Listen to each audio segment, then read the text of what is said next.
दोस्तों, आज की कहानी है पल्लव रवीना का प्यार। पल्लव ने रवीना का साथ दिया या ना दिया। आज की कहानी शुरू करने से पहले आप सभी से एक रिक्वेस्ट है, मेरे चैनल को सब्सक्राइब कर लीजिए। 18 वसंत पूरे करते ही जैसे ही रवीना के हाथ में वोटर कार्ड आया, उसे लगा जैसे सारी दुनिया उसकी मुट्ठी में समा गई हो।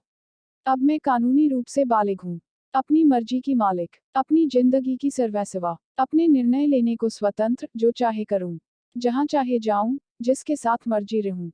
कोई बंधन, कोई रोक टोक नहीं, बस खुला आसमान और ऊंची उड़ान। मन ही मन खुश होती हुई रवीना पल्लव के साथ अपनी आज़ादी का जश्न मनाने का नायाब तरीका सोचने लगी।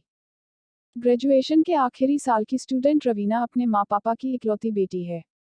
फैशन और हाई प्रोफाइल लाइफ की दीवानी रवीना नाजों से पली होने के कारण थोड़ी जिद्दी और मनमौजी भी है, मगर पढ़ाई लिखाई में औसत छात्रा ही है, इसलिए पास होने के लिए हर साल उसे ट्यूशन और कोचिंग का सहारा लेना पड़ता है।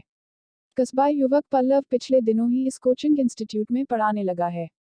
पहली नज़र में ही रवीना उसकी तरफ झुकने लगी थी। लंबा ऊंचा कद, गेहुआ रंग, गहरी गंभीर आंखें और लापरवाही से पहने कस्बाई फैशन के हिसाब से आधुनिक लिबास।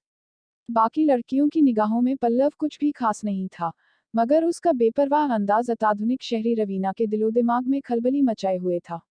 पल्लव कहने को तो कोचिंग इंस्टीट्यूट में पढ़ाता था, लेकिन असल में तो वह खुद भी एक स्टूडेंट ही था। उसने इसी साल अपनी ग्रेजुएशन पूरी की थी और अब प्रतियोगी परीक्षाओं की तैयारी करने के लिए शहर में रुका था। कोचिंग इंस्टीट्यूट में पढ़ाने के पीछे उसका यह मकसद भी था कि इस तरीके से वह किताबों के संपर्क में रहेगा, साथ ही जेब खर्च के लिए कुछ अतिरिक्त आमदनी भी हो जाएगी। पल्लव के पिता उसके इस फैसले से सहमत नहीं थे। वे चाहते थे कि पल्लव अपना पूरा ध्यान केवल अपने भविष्य की तैयारी पर लगाए, लेकिन पल्लव से पूरा दिन एक ही जगह बंद कमरे में बैठकर पढ़ाई नहीं होती, इसलिए उसने अपने पिता की इच्छा के विरुद्ध पढ़ने के साथ साथ पढ़ाने का विकल्प भी चुना और इस तरह से रवीना के संपर्क में आया। दो विपरीत ध्रुव एक दूसरे को आकर्षित करते हैं, इस सर्वमान्य नियम से भला पल्लव कैसे अछूता रह सकता था। धीरे धीरे वह भी खुद के प्रति रवीना के आकर्षण को महसूस करने लगा, मगर एक तो उसका शर्मीला स्वभाव, दूसरे सामाजिक स्तर पर कमतरी का एहसास उसे दोस्ती के लिए आमंत्रित करती रवीना की मुस्कान के निमंत्रण को स्वीकार नहीं करने दे रहा था। आखिर विज्ञान की जीत हुई और शुरुआती औपचारिकता के बाद अब दोनों के बीच अच्छी खासी ट्यूनिंग बनने लगी थी। फोन पर बातों का सिलसिला भी शुरू हो चुका था। लीजिए जनाब, सरकार ने हमें कानूनन बालिग घोषित कर दिया है। पल्लव के चेहरे के सामने अपना वोटर कार्ड हवा में लहराते हुए रवीना खिलखिलाई। तो जश्न मनाया जाए, पल्लव ने भी उसी गर्मजोशी से जवाब दिया। चलो, आज तुम्हें पिज्जा हट ले चलती हूँ। न, पिज्जा हट नहीं, तुम अपने खूबसूरत हाथों से एक कप चाय बनाकर पिला दो, मैं तो इसी में खुश हो जाऊंगा। पल्लव ने रवीना के चेहरे पर शरारत करते बालों की लट को उसके कानों के पीछे ठेलते हुए कहा। रवीना उसका प्रस्ताव सुनकर हैरान थी। चाय? मगर कैसे, कहाँ? रवीना ने पूछा। मेरे रूम पर। और कहाँ? पल्लव ने उसे आश्चर्य से बाहर निकाला। रवीना राजी हो गई। रवीना ने मुस्कुरा कर अपना स्कूटर स्टार्ट करते हुए पल्लव को पीछे बैठने के लिए आमंत्रित किया। यह पहला मौका था जब पल्लव उससे इतना सट कर बैठा था। कुछ ही मिनटों के बाद दोनों पल्लव के कमरे पर थे। जैसा कि आम पढ़ने वाले युवाओं का होता है, पल्लव के कमरे में भी सामान के नाम पर एक पलंग, एक टेबल कुर्सी और थोड़ा बहुत रसोई का सामान था। रवीना अपने बैठने के लिए जगह तलाश कर ही रही थी कि पल्लव ने उसे पलंग पर बैठने का इशारा किया। रवीना सकुचाते हुए बैठ गई। पल्लव भी वहीं उसके पास आ बैठा। एकांत में दो युवा दिल एक दूसरे की धड़कनें महसूस करने लगे और कुछ ही पलों में दोनों के रिश्ते ने एक लंबा फासला तय कर लिया। दोनों के बीच बहुत सी औपचारिकताओं के किले ढह गए। एक बार ढहे तो फिर बार बार ये वर्जनाएं टूटने लगी। कहते हैं कि इश्क और मुश्क छिपाए नहीं छिपते। दोनों की नजदीकियों की भनक जब रवीना के घर वालों को लगी तो उसे लाइन हाजिर किया गया। मैं पल्लव से प्यार करती हूँ, रवीना ने बेझिझक स्वीकार किया। बेटी की मुंहजोरी पर पापा आग बबूला हो गए। यह उम्र करियर बनाने की है, रिश्ते नहीं, समझी? पापा ने उसे लता दिया। मैं बालिग हूँ, अपने फैसले खुद लेने का अधिकार है मुझे। रवीना बगावत पर उतर आई। इसी दौरान बीच बचाव करने के लिए माँ उनके बीच आ खड़ी हुई।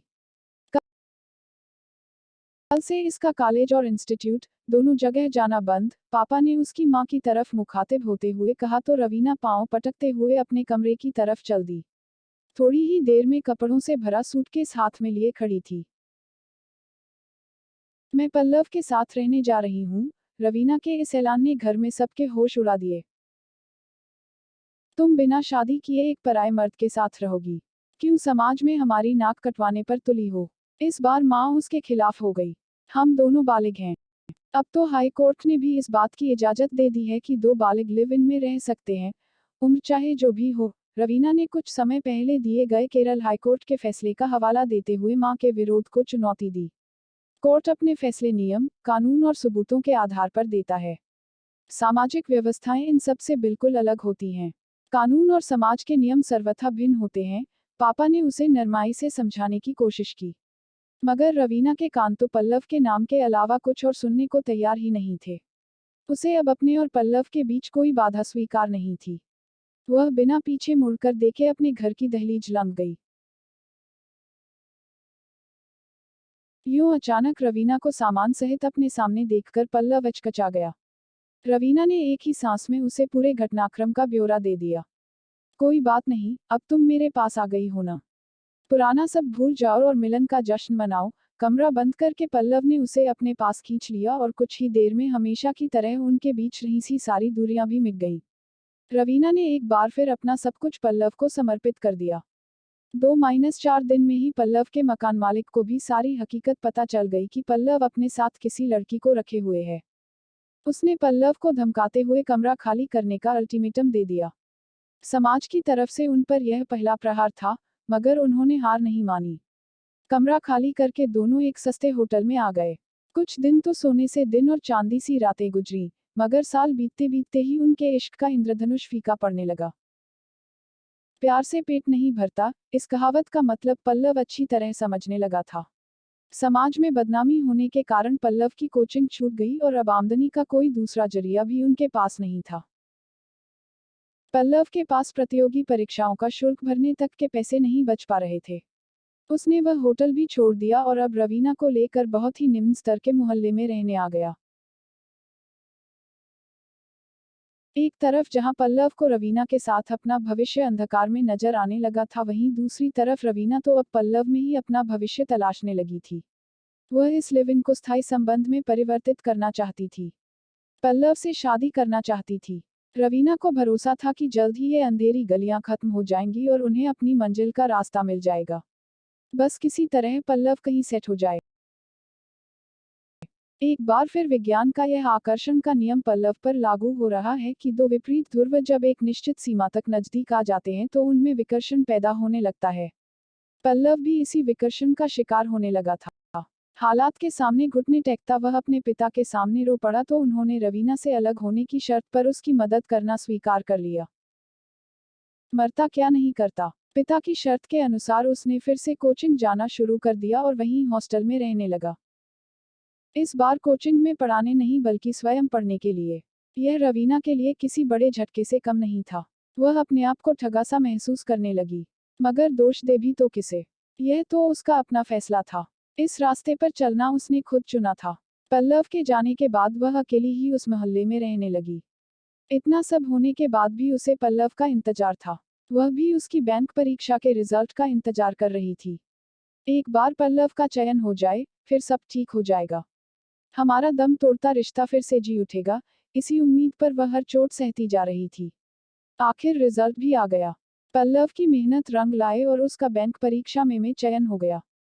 रवीना यह खुशी उत्सव की तरह मनाना चाहती थी। वह दिन भर तैयार होकर उसका इंतजार करती रही मगर वह नहीं आया। रवीना पल्लव को फोन पर फोन लगाती रही, मगर उसने फोन भी नहीं उठाया। आखिर रवीना उसके हॉस्टल जा पहुंची। वहां जाकर पता चला कि पल्लव तो सुबह रिजल्ट आते ही अपने घर चला गया। रवीना बिल्कुल निराश हो गई। क्या करे कहां जाए? वर्तमान तो खराब हुआ ही, भविष्य भी अंधकार में हो गया। आसमान तो हासिल नहीं हुआ, पांवों के नीचे की जमीन भी अपनी नहीं रही। पल्लव का प्रेम तो मिला नहीं, माँ पापा का स्नेह भी वह छोड़ आई। काश उसने अपने आप को कुछ समय सोचने के लिए दिया होता। मगर अब क्या हो सकता है? पीछे लौटने के सारे रास्ते तो वह खुद ही बंद कर आई थी। रवीना बुरी तरह से हताश हो गई। वह कुछ भी सोच नहीं पा रही थी। कोई निर्णय नहीं ले पा रही थी। आखिर उसने एक खतरनाक निर्णय ले ही लिया। तुम्हें तुम्हारा रास्ता मुबारक हो। मैं अपने रास्ते जा रही हूँ। खुश रहो। रवीना ने एक मैसेज पल्लव को भेजा और अपना मोबाइल स्विच ऑफ कर लिया। संदेश पढ़ते ही पल्लव के पांवों के नीचे से जमीन खिसक गई। अगर इस लड़की ने कुछ उल्टा सीधा कर लिया तो मेरा करियर चौपट हो जाएगा, सोचते हुए उसने 1-2 बार रवीना को फोन लगाने की कोशिश की, मगर नाकाम होने पर तुरंत दोस्त के साथ बाइक लेकर उसके पास पहुंच गया। जैसा कि उसे अंदेशा था, रवीना नींद की गोलियां खाकर बेसुध पड़ी थी। पल्लव दोस्त की मदद से उसे हॉस्पिटल ले गया और उसके घर पर भी खबर कर दी। डॉक्टरों के इलाज शुरू करते ही दवा लेने के बहाने पल्लव वहां से खिसक गया। बेशक रवीना अपने घर वालों से सारे रिश्ते खत्म कर आई थी, मगर खून के रिश्ते भी कहीं टूटे हैं भला। खबर पाते ही माँ पापा बदहवास से बेटी के पास पहुंच गए। समय पर चिकित्सा सहायता मिलने से रवीना अब खतरे से बाहर थी। माँ पापा को सामने देखकर वह फाफिक पड़ी। माँ, मैं बहुत शर्मिंदा हूँ। सिर्फ आज के लिए ही नहीं बल्कि उस दिन के अपने फैसले के लिए भी, जब मैं आप सबको छोड़ आई थी, रवीना ने कहा तो माँ ने कसकर उसका हाथ थाम लिया। यदि मैंने उस दिन घर न छोड़ा होता तो आज कहीं बेहतर जिंदगी जी रही होती। मेरा वर्तमान और भविष्य दोनों ही सुनहरे होते। मैंने स्वतंत्र होने में बहुत जल्दबाजी की। अपने प्यार के फल को विश्वास की आंच पर पकने नहीं दिया। मैं तो आप लोगों से माफी मांगने के लायक भी नहीं हूँ, रवीना ने आगे कहा। बीती ताही बिसार दे, आगे की सुध ले। तुम घर लौट चलो, अपने आप को वक्त दो और फिर से अपने फैसले का मूल्यांकन करो। जिंदगी किसी एक मोड़ पर रुकने का नाम नहीं बल्कि यह तो एक सतत प्रवाह है। इसके साथ बहने वाले ही अपनी मंजिल को पाते हैं, पापा ने उसे समझाया। हाँ, किसी एक जगह अटके रहने का नाम जिंदगी नहीं है। यह तो अनवरत बहती रहने वाली नदी है। तुम भी इसके बहाव में खुद को छोड़ दो और एक बार फिर से अपनी तकदीर लिखने की कोशिश करो। हम सब तुम्हारे साथ हैं, माँ ने उसका हाथ अपने हाथ में लेते हुए कहा। मन ही मन अपने फैसले से सबक लेने का दृढ़ संकल्प करते हुए रवीना मुस्कुरा दी। अब उसे स्वतंत्रता और स्वच्छंदता में फर्क साफ साफ नजर आ रहा था। बताएं कहानी कैसी थी और वीडियो पर प्रतिक्रिया दीजिए, कहानी कैसी थी।